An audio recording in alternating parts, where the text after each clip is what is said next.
All right, you gorgeous human beings. This is the Broke to Woke podcast. Thank you so much for being here. It is our mission to make sure that each person who's listening takes away these small little mental maps to figure out how you want to go from where you are to where you want to be. If that's from broke to woke or from rich to insanely wealthy, keep listening. In this episode, you're going to learn a little bit something called the poop volcano. You do not want to miss out on this one.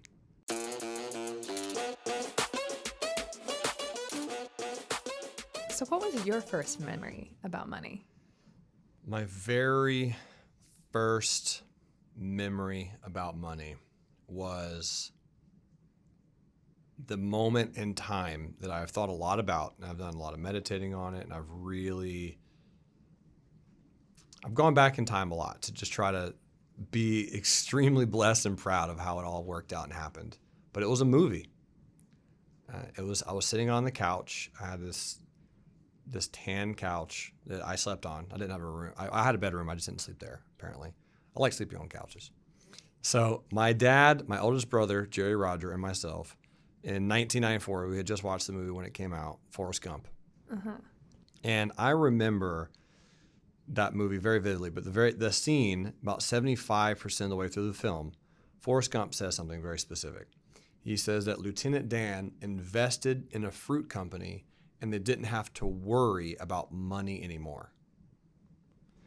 Now, I had never heard that phrase before because when people talk about the very first memory about money, kind of like you, I had just always been in this realm where if I wanted something, I couldn't have it. Right. Or if someone else wanted something, they couldn't have it. It was something that's for rich people, or that's something that you can't have, or we can't afford that, or not yet, or not now, or we're not able to. It was always this scarcity mindset of simply just not being able to afford it.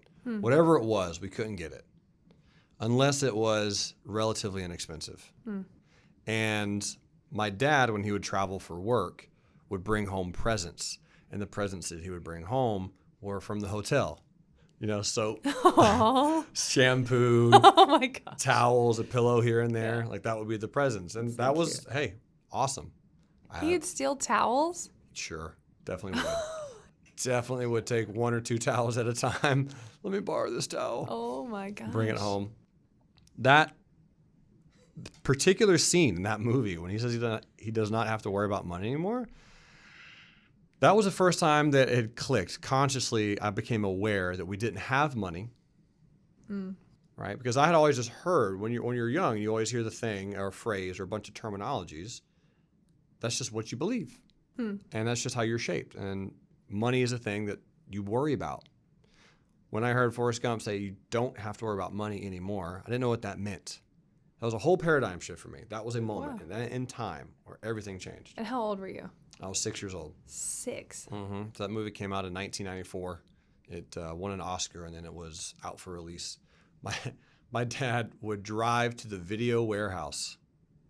He loved movies. I love movies to this day. But he would drive to the video warehouse and rent a movie and drive back, and then he would copy it, even though it's illegal. Oh my gosh. Yeah, he would copy this. So we buy it once, and then we'd have it forever. Certified hustler. Yeah. We didn't sell it. It was just, it was ours now. You got 6 kids. Yeah, once you watch a movie, it's boom.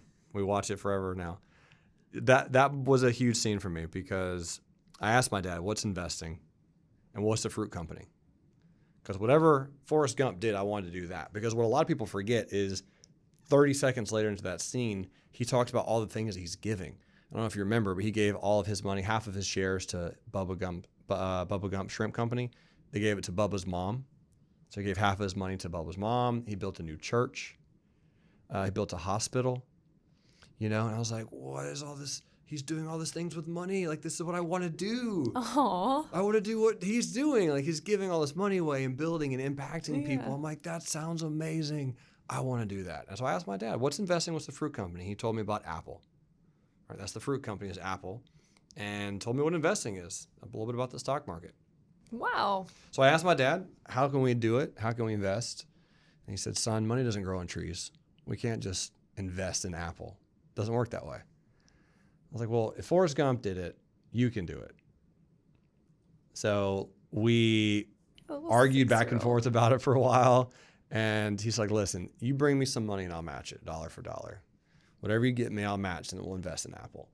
It's like, cool. So I went and accidentally started picking blackberries and using my Jehovah's Witness skills to go door to door and sell those things. Yes. And I sold a bag of blackberries, like a small little Ziploc bag for $1, which is massively too low. And I made like $1,300 that summer. Oh my gosh. Selling blackberries. So I brought $1,300 to my dad. Said, here you go, Pops. He was blown away. Yeah. He went and borrowed money from my uncle because he didn't have $1,300. So we bought $2,600 worth of Apple in 1994. Which, how much were the shares back then? Oh, I don't even remember. I mean, you're talking dollars, singular dollars. Really? Yeah, they were not expensive. Okay. So I want to know what happens next. Well, that's going to be in future episodes. Okay. But that was my very first memory about money and really how it started transforming my life and how everything started changing. So for you, what would you define as your early broke? Man, my early broke.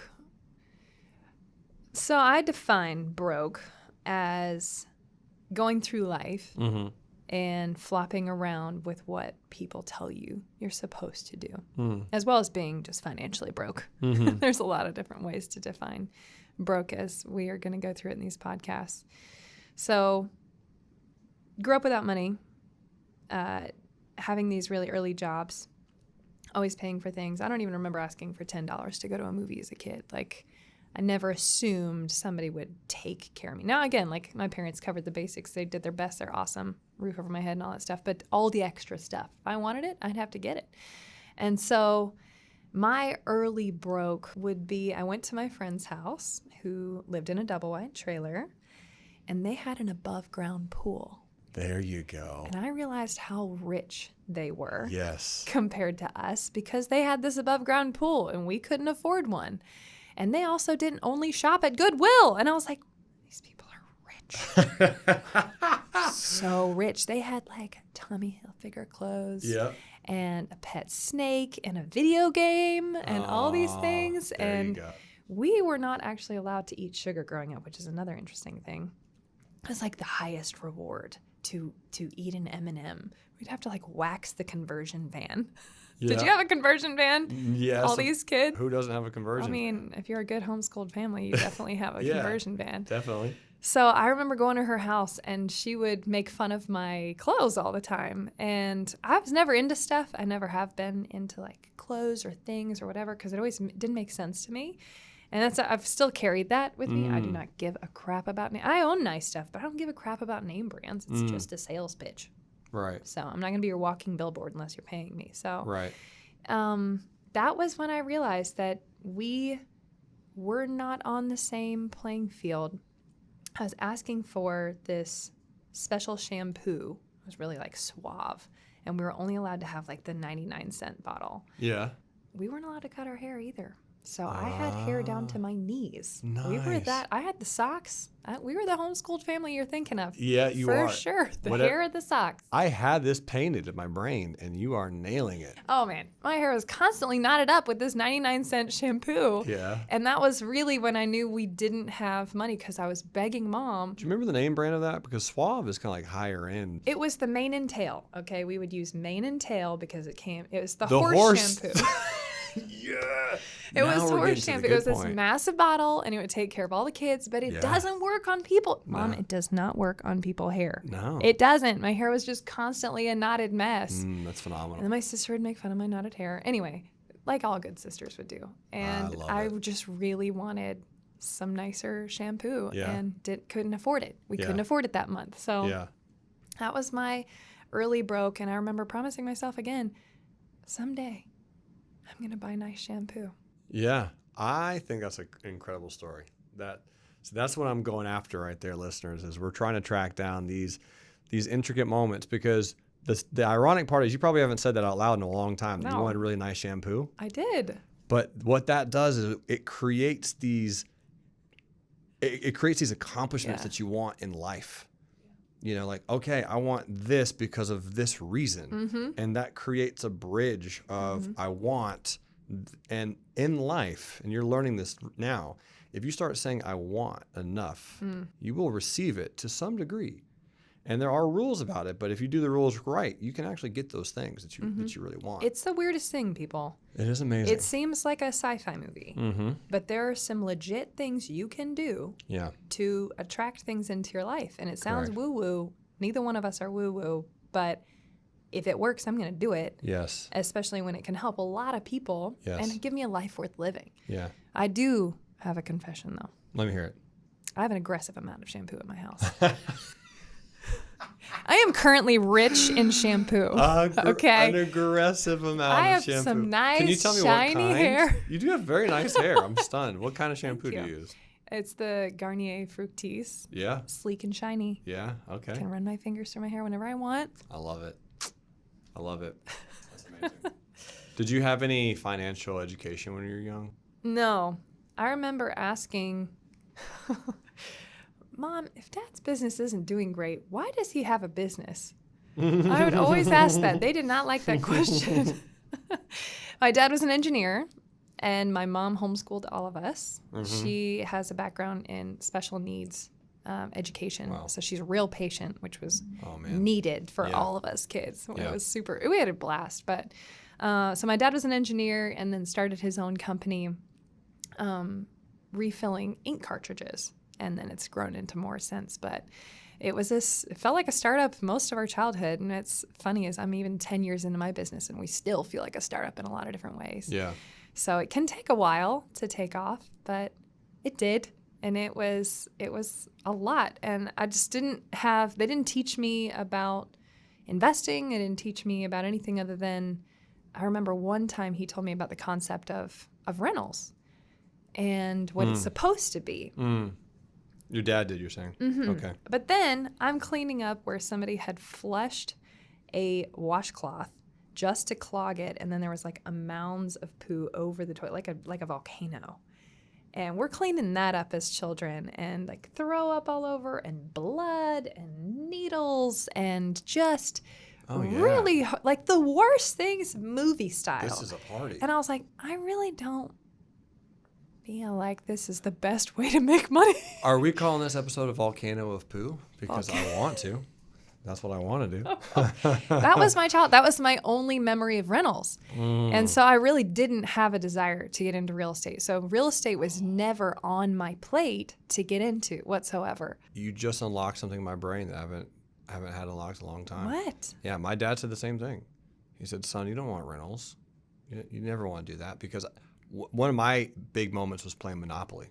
Oh. I played Monopoly with my brothers and sisters, my mom and all the family. Number one, I crushed. Number two, I don't lose. I will play until you quit.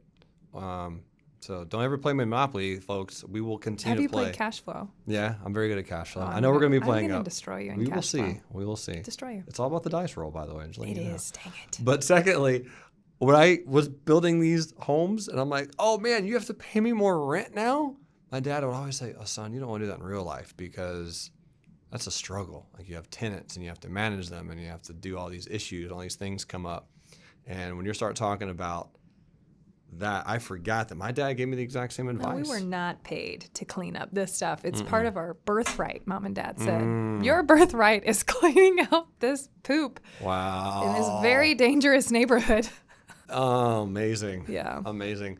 Let's figure out a way to tie that into our third episode upcoming as we talk a little bit more about, as we progress and we're getting older, some of the things we learned about real estate from both parents or other relatives or other mentors, teachers in our lives. Quick sneak peek, though. Yep. Let's hear it. Almost 30 years later after buying these things, it is your fault that my parents sold this quadplex. Let's talk about that Jeremy in the next Newsom's episode. fault, so I can't wait. Let's talk about it.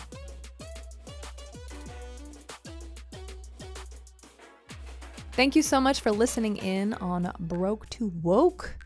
We are so excited about this podcast. If you're interested in doing this for yourself, good news, there's more. And if you want to connect to us, go to GeForce Mastermind on Instagram or GeForceMastermind.com. You can even hang out with us, go on a trip with us. Our goal is to help you find your purpose, understand the little key differences so that you can be an even more powerful force for good in the world.